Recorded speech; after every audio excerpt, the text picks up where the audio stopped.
काव्य प्रयोजन भारतीय काव्यत्व दुर्लभ लोकय कहा गया है, तो इसका प्रणयन निरुद्देश्य कैसे हो सकता है। सामान्यतः काव्य के दो प्रयोजन माने जाते हैं, आनंद की प्राप्ति और लोक कल्याण। भर्तमुनि लिखते हैं, यह नाट्य काव्य धर्म यश आयु हित और बुद्धि का अभिवर्धक तथा लोकोपदेश का उत्पादक होगा। धर्म्यम यशसिमायुष्यम हित बुद्धि विवर्धनम लोकोपदेशरजनन नाट्यमेतद भविष्यति। नाट्यशास्त्र अर्थात पहला प्रयोजन धर्म यानी कर्तव्य बोध है कि मैं समाज के प्रति उत्तरदायी हूं, यानी कि कवि सामाजिक कल्याण करने वाली और आनंददात्री रचना का प्रणयन करे जिससे उसे यश प्राप्त होगा। प्रसन्नचित और यशस्वी होने से आयु बढ़ेगी और वह समाज का हित लंबे समय तक कर सकेगा। भामा के अनुसार धर्मार्थकम मोक्षेषु वैचक्षण्यम कलासु च करोति कीर्ति प्रीति च साधु काव्य निबंधनम। अर्थात धर्म अर्थ काम मोक्ष कलाओं में दक्षता कीर्ति और प्रीति ये काव्य के प्रयोजन हैं। वामन ने प्रीति और कीर्ति केवल दो प्रयोजन माने हैं। काव्यम सद दृष्टादृष्टार्थ प्रीति कीर्ति हेतुत्वात् काव्य सद चारु दृष्ट प्रयोजन प्रीति हेतुत्वात् अदृष्ट प्रयोजन कीर्ति हेतुत्वात्। काव्यालंकार सूत्र वृत्ति 1:1/5। यहाँ मुख्यतः काव्य के दो प्रयोजन हैं, दृष्ट और अदृष्ट। दृष्ट प्रयोजन का संबंध प्रीति से है और अदृष्ट का कीर्ति से। प्रीति से लौकिक फल को तथा कीर्ति से अलौकिक फल की प्राप्ति होती है। कुंतक के अनुसार चतुर्वर्ग फलास्वादम व्यतिक्रम्य तद्विदाम काव्यामृतर्सेनान्तश्च चमत्कारो वितन्यते। कुंतक के काव्य प्रयोजनों को तीन वर्गों में बांटा जा सकता है। 1 चतुर्वर्ग फल प्राप्ति, 2 व्यवहार औचित्य का ज्ञान, 3 चतुर्वर्ग फलास्वाद से भी बढ़कर अंतर चमत्कार की प्राप्ति। मम्मट के अनुसार काव्यम यशसेर्थकृते व्यवहार विदेशिवेत्रक्षित्ये सद्यः परनिर्वृत्ति कांता सम्मित्युपदेश्यजे। मम्मट के अनुसार काव्य के प्रयोजन 6 प्रकार के हैं। 1 यश की प्राप्ति, 2 अर्थ की प्राप्ति, 3 लोक व्यवहार का ज्ञान, 4 अनिष्ट निवारण, 5 तात्कालिक आनंद, 6 कांता सम्मित उपदेश। लगभग सभी आचार्यों ने उपरोक्त प्रयोजनों की ही चर्चा घुमा फिरा कर की है। 1 काव्यम यश से काव्य यश की प्राप्ति कराने वाला होता है। श्रेष्ठ काव्य निर्माण करने से कवि को प्रसिद्धि प्राप्त होती है। कविकुल गुरु कालिदास ने श्रेष्ठ काव्य रचनाओं के द्वारा ही कीर्ति प्राप्त की थी। इसी प्रकार से दंडी, भारवी और बाणभट्ट आदि कवियों ने अपनी श्रेष्ठ काव्य रचनाओं के द्वारा स्वयं की कीर्ति का प्रसार किया था।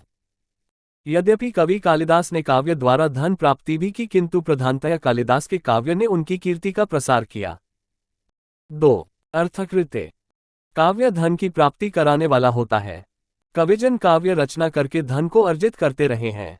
भोजप्रबंध में इस प्रकार की अनेक कथाएं संकलित है। धावक नामक कवि के लिए लोक में प्रसिद्ध है कि उन्होंने महाराज हर्ष के नाम से रत्नावली नाटिका लिखकर पर्याप्त धनराशि प्राप्त की थी। 3 व्यवहार विदे काव्य व्यवहार ज्ञान की प्राप्ति कराने वाला होता है।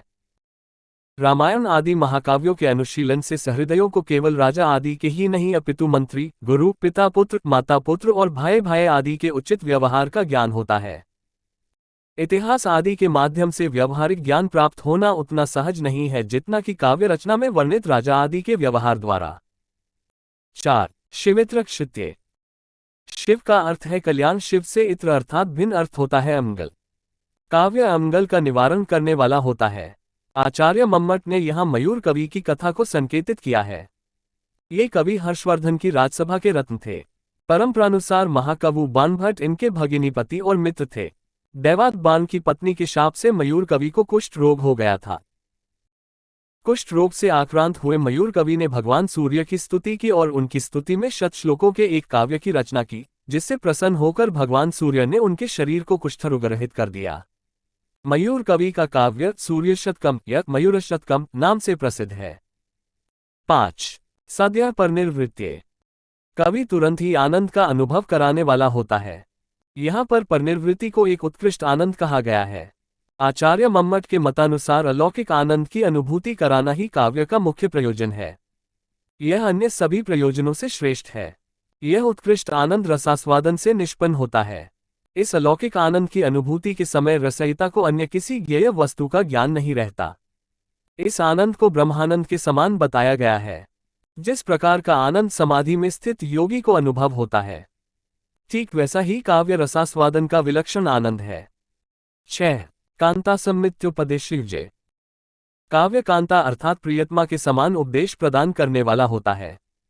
किसी भी कार्य को करने के लिए प्रायः क प्रभुतुल्य, ख मित्रतुल्य, ग कांता तुल्य उपदेशों से बाह्य प्रेरणा मिलती है। क वेद शास्त्रों का उपदेश राजा अथवा स्वामी की आज्ञा के समान होता है। जैसे कोई राजा सेवक को आदेश देकर किसी कार्य में नियुक्त कर देता है, वैसे ही वेदशास्त्र मनुष्य को इष्ट साधन, अनिष्ट साधन और संध्यावंदन आदि में प्रवृत्त करते हैं। क पुराण, इतिहास आदि का उपदेश मित्र के समान है। जैसे कोई मित्र अच्छी तरह से प्रयोजन को समझाकर किसी कार्य के प्रति प्रेरित करता है, वैसे ही पुराण, इतिहास आदि हैं। ग तीसरा उपदेश कांता तुल्य होता है। जिस प्रकार कोई प्रियतमा अपने पति को अपने अभिमुख करके अपनी बातों से किसी कार्य को करने के लिए प्रेरणा देती है, वैसे ही काव्य भी श्रोता को रसमग्न करके जीवन के लिए उपयोगी शिक्षा की ओर संकेत करता है। अतः काव्य का उपदेश कांता के समान उपदेश है। आचार्य विश्वनाथ ने काव्य के प्रयोजन के अंतर्गत चतुर्वर्ग की प्राप्ति को ही महत्व दिया है। चतुर्वर्ग फल प्राप्ति सुखादल्पधियाम्पि। साहित्य दर्पण, इनके मतानुसार काव्य के अध्ययन से जनसामान्य को भी चतुर्वर्ग की प्राप्ति हो सकती है। साहित्य की साध्यता सोपानबद्ध होती है। उसमें हम तारतम्य का अनुभव करते हैं और एक सोपान के प्राप्त हो जाने पर दूसरा सोपान साध्य हो जाता है और पहला साधन।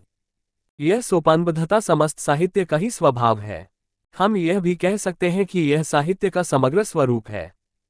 अतः जब साध्य और साधन साहित्य के दो पक्ष हैं, तब साधन और साध्य का विश्लेषण एक कठिन कार्य अवश्य है। इसका एक और कारण है, साहित्य स्वयं एक रचना है, सृष्टि है।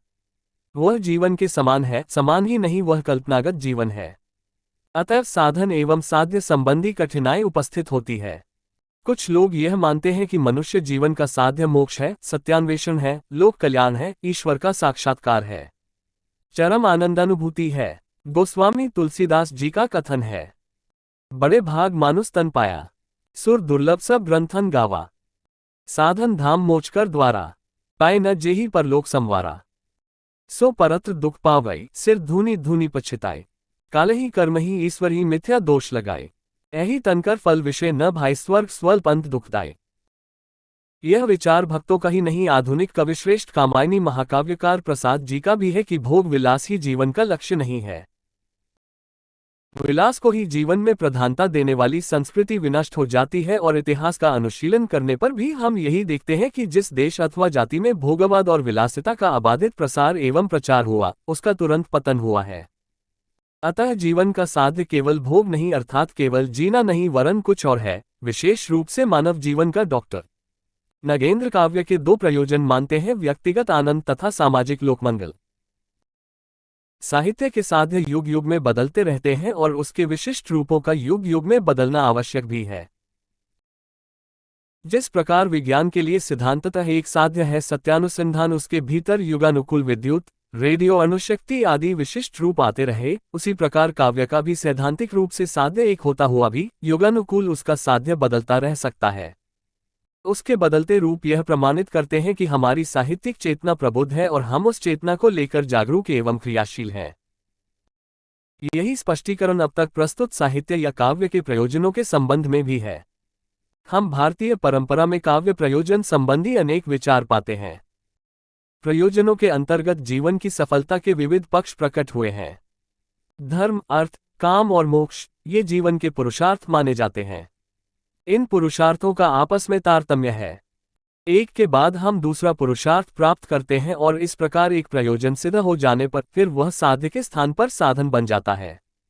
इन साधनों के तारतम्य में अंतिम साध्य मोक्ष है, जो साधन नहीं बनता। मोक्ष के अंतर्गत जो ध्वनि है वह निषेधार्थपूर्ण है, विधेयतापूर्ण नहीं। मोक्ष अर्थात जीवन से निष्क्रमण।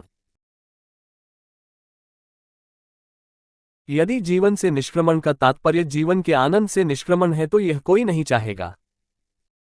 अतः इसका तात्पर्य हुआ जीवन के दुखों से मुक्ति। जीवन सुख दुखात्मक है, अतः जब उसके दुखों से कोई मुक्त होना चाहता है तो उसके सुखों से भी हाथ धोना पड़ता है।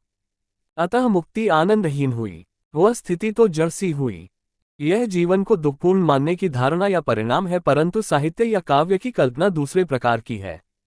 वह जीवन के दुखों को भी सुखों में परिणत करने का माध्यम है। हमारे जीवन के दुखानुभव जब काव्य या साहित्य का रूप धारण करके आते हैं तब वे हमें दुख नहीं वरन सुख ही देते हैं। काव्य में रस का भी यही रहस्य है। रस के अंतर्गत जीवन की सुख दुखात्मक अनुभूतियां आनंद में परिणत हो जाती हैं। इसी से हम संयोग श्रृंगार के साथ साथ वियोग श्रृंगार, हास्य के साथ साथ करुण और वीभत्स के साथ साथ भयानक और रौद्र रसों को प्राप्त करते हैं। अपने लौकिक जीवन में जिन करुण, वीभत्स और भयानक परिस्थितियों की कल्पना से भी हमारा मन सिहर उठता है और शरीर थर्रा उठता है, उन्हीं परिस्थितियों को साहित्य में प्राप्त कर हम बार बार उनका आस्वादन और परिशीलन करना चाहते हैं। यह साहित्य की रासायनिक क्रिया ही है जो इन दुखात्मक और भयावह परिस्थितियों को रमणीय रूपों में बदल देती है। साहित्य की यह क्रिया, जो मुख्यतया जीवन की पुनः रचना क्रिया है, उसके साध्य का भी संकेत करती है। जीवन की विभीषिकाओं को प्रस्तुत कर वह यह बताती है कि वे भी जीवन के अंग हैं, पर दूसरी ओर सभ्यताओं का भी चित्रण करके वह स्पष्ट करती है कि जीवन का वह स्वरूप कितना प्यारा और वांछनीय है। साहित्य के अंतर्गत प्राप्त इन्हीं चित्रणों ने धीरे धीरे मानव समाज को यह प्रेरणा दी कि सभ्यता और संस्कृति का विकास वही है जिसमें विभीषिकाओं का हास और सभ्यताओं की प्रचुरता व स्थिरता हो। समाज के नव निर्माण हेतु कार्य करने वाले राजनीतिज्ञों, समाज सुधारकों और समाजशास्त्रियों को साहित्य की कल्पनाओं ने ही प्रेरणा दी है और धीरे धीरे इन्हीं कल्पनाओं को जीवन में उतारता तथा साकार करता हुआ मानव जीवन पथ पर आगे बढ़ रहा है। साहित्य का साध्य आनंद है। इसकी तुलना में मोक्ष की धारणा जीवन से एक पलायन मात्र है। साहित्य सदैव सुख दुखमयी जीवन परिस्थितियों का चित्रण कर हमें अनुभव, प्रेरणा व संवेदना प्रदान करता है और इन तीनों के द्वारा उसका कार्य आनंद संपादन ही है। साहित्य में वर्णित ये घटनाएं जीवन की घटनाओं के समान कटु नहीं होती और वे वैयक्तिक संबंधों से मुक्त होती हैं। इनके द्वारा एक सामाजिक संवेदना जागृत होती है और हम एक दूसरे के अधिक निकट हो जाते हैं। हम ऐसी स्थितियों से सचेत रहते हैं या समाज से उन्हें दूर करने का प्रयत्न करते हैं। इनसे हमारे व्यक्तित्व का विस्तार होता है और हमारी संकीर्णता नष्ट हो जाती है। इस प्रकार साहित्य की दुखात्मक परिस्थितियों से भी परोक्ष संकेत आनंद संपादन का ही रहता है और सुखात्मक परिस्थितियों में आनंद की अजस्र धारा बहती ही रहती है। अपने इसी साध्य द्वारा साहित्य मानव जीवन में दानवत्व का नाश और देवत्व का विकास करता रहता है। देवत्व की कल्पना का आकर्षण हमारे जीवन में भरना साहित्य का ही काम है। इसी देवत्व की उपलब्धि अपने में करके मानव जीवन देवत्व से और सबसे महान बनता जा रहा है।